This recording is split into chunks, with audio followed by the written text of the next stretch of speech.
चुनावी परिचर्चा करते हुए हम पहुंच गए हैं लखनऊ विधानसभा क्षेत्र के नागन देवरी ब्लॉक में। ब्लॉक कांग्रेस नागन देवरी के अध्यक्ष देवेंद्र शरवैया जी हमारे साथ हैं। प्रखर वक्ता है, सामाजिक और धार्मिक कार्यों में भी इनकी बड़ी रुचि रहती है। समझते हैं चुनावी बुखार अब तक किस मुकाम तक पहुंचा है। देवेंद्र भाई, क्या समझते हैं चुनाव अब पूरी तरह सवाब में है? किन मुद्दों को लेकर कांग्रेस मतदाताओं के पास पहुंची है? आदरणीय पंडित जी, नीलेश जी, सर्वप्रथम मैं आपको और आपके चैनल को बधाई प्रेषित करता हूं, आदरणीय विधायक योगेंद्र सिंह बाबा जी और समस्त कांग्रेस जनों की ओर से, कि आपने अपने व्यस्ततम समय से समय निकालकर कार्यक्रम से और इस दूर दराज के ग्रामीण अंचल में समय दिया और मुझ जैसे छोटे कार्यकर्ता से पार्टी के विषय में जानने का जो प्रयास कर रहे हैं, इसके लिए आप धन्यवाद के पात्र हैं। आदरणीय पंडित जी, ऐसा है कि शुरू से ही यह जो हमारा क्षेत्र है नागन देवरी, जिसमें 40 गांव आते हैं, कांग्रेस के पक्ष में लगभग 85% ये मतदान करता रहा है और पूर्व की भांति इस बार भी यह कांग्रेस के प्रति निष्ठा और रुझान यहाँ दिखाई दे रहा है। गोणवाना कितना बड़ा फैक्टर समझ में आता है? आदरणीय पंडित जी, जहाँ तक मेरा अनुभव है, ये चौथा चुनाव है जो मैं इस घाट के नीचे संचालित कर रहा हूँ। तो गोणवाना का जो ग्राफ है वो पिछले चुनाव की अपेक्षा यहाँ कम हो रहा है। भले 20% 25% कम हो रहा है, पर होगा। किन विशेष मुद्दे पर कांग्रेस मतदाताओं को रिझा रही है? क्या समस्याएं हैं? किन मुद्दों को लेकर आप जनता के बीच? आदरणीय पंडित जी, भारतीय जनता पार्टी का जो कुशासन है, जो भ्रष्टाचार है, ऊपर से लेकर नीचे तक जो लूट खसोट मची है और सरकारी जो योजना है केवल कागजों में और नाम पर चल रही है, उन सभी चीजों को लेकर मतदाताओं के मन में भारी आक्रोश व्याप्त है।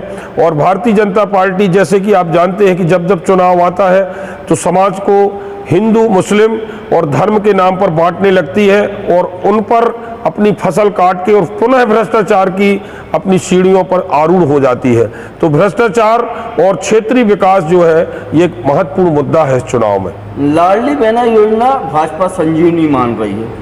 बच्चों की स्कूटी भी बांट रहे हैं, छात्रवृत्ति भी बांट रहे हैं और महिलाओं को काफी प्रोत्साहन दे रहे हैं। कितना असर करेगा ये मुद्दा? लाडली बहना का जहां तक संबंध है पंडित जी, तो ये सर्वविदित तथ्य है कि शिवराज सिंह जी ने जो घोषणाएं की हैं, ये तत्काल में तो लाडली बहना को पैसा डाला जा रहा है, पर मैं जहां तक समझता हूं कि हमारा जो प्रदेश है वो आर्थिक रूप से इतना संपन्न नहीं है, सुदृढ़ नहीं है कि विकास कार्यों के इतर जो बजट है वो इन फ्री की योजनाओं में और इन मतलब कहना चाहिए जो इनकी जो घोषणा है उनमें ये दे पाएंगे।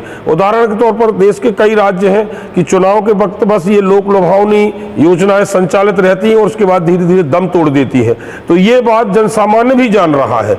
हालांकि थोड़ा बहुत फर्क तो बैठेगा, इसको पूरी तरीके से खारिज तो नहीं किया जा सकता, पर उसके बाद भी कांग्रेस यहाँ बहुत मजबूत है और पिछले चुनाव से भी अच्छा प्रदर्शन पार्टी हमारी इस चुनाव में करेगी, ऐसा मेरा मानना है। लखनऊ जिला बनाव की बात लंबे समय से चल रही, 100 साल पुरानी तहसील है लखनऊ जी, और उसके लिए लगातार आंदोलन हो रहा है जी। कांग्रेस यदि सत्ता में आई तो क्या संभावना है तलाशती लखनऊ जिला बनने को? लखनऊ जिला अभी तक मेरे ख्याल से बन जाता। पिछले लगभग 18 वर्षों से मध्य प्रदेश में हमारी सरकार नहीं है और केंद्र में भी सरकार नहीं है। माननीय कमलनाथ जी ने पिछले बार लखनऊ जब अपनी सभा संबोधित किए थे तो उन्होंने बोला था कि लखनऊ की जो जिला बनाने की सारी अहर्ताएं पूरी की जाएंगी और जैसे ही वो पूरी होंगी हम इसको जिला बनाएंगे। यदि हमारी सरकार 5 साल चलती तो निश्चित रूप से यह जो जन आंदोलन चल रहा है, जो जन सर्वहारा वर्ग की जो मांग है जिला बनाओ, वो पूरी हो चुकी होती। अभी जन आक्रोश यात्रा के माध्यम से आदरणीय सुरेश पचौरी जी, पूर्व प्रदेश कांग्रेस के अध्यक्ष, लखनऊ आए थे। उन्होंने मंच से यह घोषणा की है कि यदि कांग्रेस की गवर्नमेंट बनती है तो यह बहुप्रतीक्षित मांग हम पहली प्राथमिकता से पूरी करेंगे और मुझे आशा ही नहीं बल्कि पूर्ण विश्वास है यदि हमारी पार्टी की सरकार बनती है तो यह जो मांग है वो पार्टी के द्वारा माननीय कमलनाथ जी के द्वारा पूरी की जाएगी। आदिवासी विधानसभा क्षेत्र कहलाता है ये जी। और आपके नेता कमलनाथ पर ये आरोप हमेशा लगते हैं कि वो लखनऊ को गोद लेने की बात करते हैं, लेकिन इस क्षेत्र की दशा और दशा बदलने का नाम नहीं ले रही है, पिछड़ापन हट नहीं रहा, क्या कारण?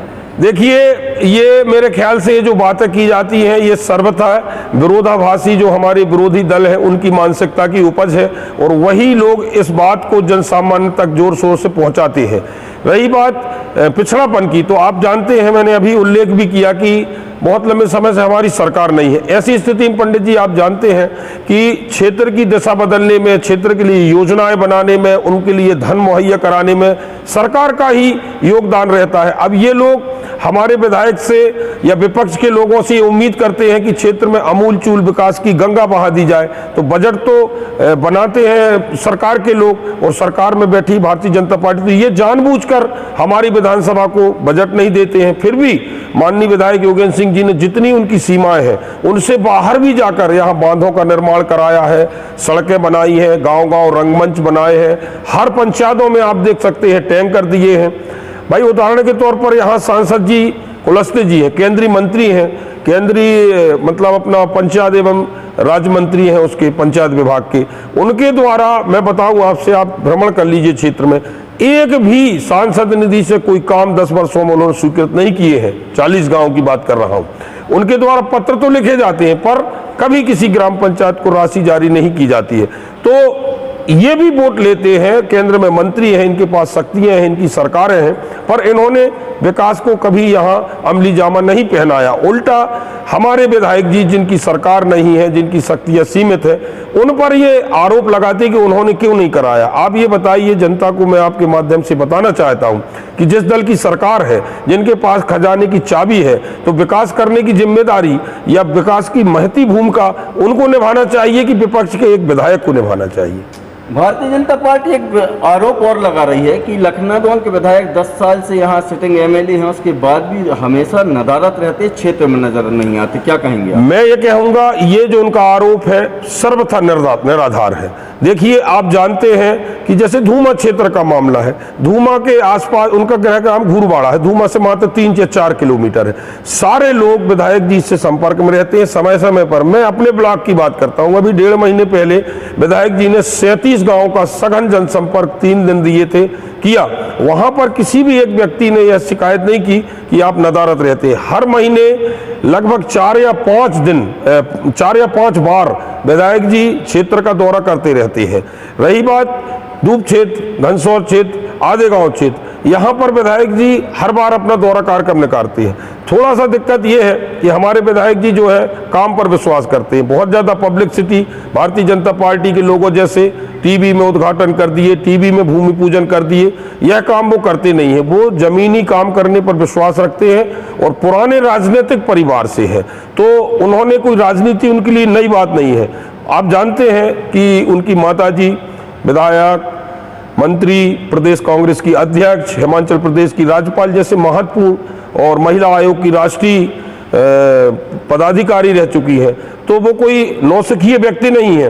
भारतीय जनता पार्टी के लोग हमसे सीधी लड़ाई नहीं लड़ पाते हैं, तो वो क्या करते हैं, कभी गोड़बाना के माध्यम से, कभी अनर्गल प्रचार के माध्यम से विधायक की छवि को खराब करना चाहती है। पर क्षेत्र की जनता यह बड़ी बात भली भांति जानती है और आने वाले चुनाव के परिणाम यह बता देंगे कि विरोधियों की जो बातें हैं, जो हवाई किले हैं, उस पर क्षेत्रीय जनता के मानस में कोई भी प्रभाव नहीं पड़ने वाला है। प्रखर वक्ता है पार्टी के पक्ष में, अपने शब्दकोश से देवेंद्र भाई ने बेबाकी से अपनी बात रखी। मुझे इनसे अल्प चर्चा की इस अंतिम दौर में दीजिए विदाई, फिर किसी शख्सियत के साथ होगी मुलाकात। तब तक दीजिए इजाजत। नमस्कार। नमस्कार।